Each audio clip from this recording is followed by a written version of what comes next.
వరి ధాన్యం కొనుగోలులో నిర్లక్ష్యం వహిస్తే కఠిన చర్యలు ఉంటాయన్నారు ఎమ్మెల్యే మేఘారెడ్డి. ధాన్యం సేకరణలో ఇబ్బందులు వస్తే తనకు నేరుగా ఫోన్ చేయాలని రైతులకు సూచించారు. వనపర్తి నియోజకవర్గంలోని పెద్దమందడి మండలం బలిచపల్లిలో అకాల వర్షానికి తడిసిన ధాన్యాన్ని పరిశీలించారు. దొడ్డు వడ్లకు 17%, సన్న వడ్లకు 14% తేమ రాగానే కొనుగోలు చేయాలన్నారు ఎమ్మెల్యే మేఘారెడ్డి.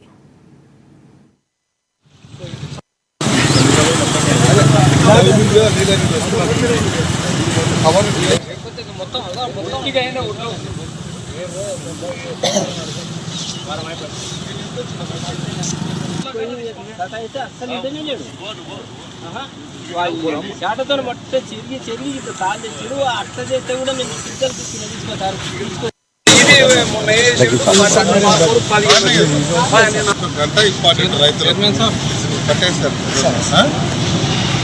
దీంట్లో సాల్ కలపాలని కలుపుతారా ఏమన్నా దీనికి సంబంధం లేదా?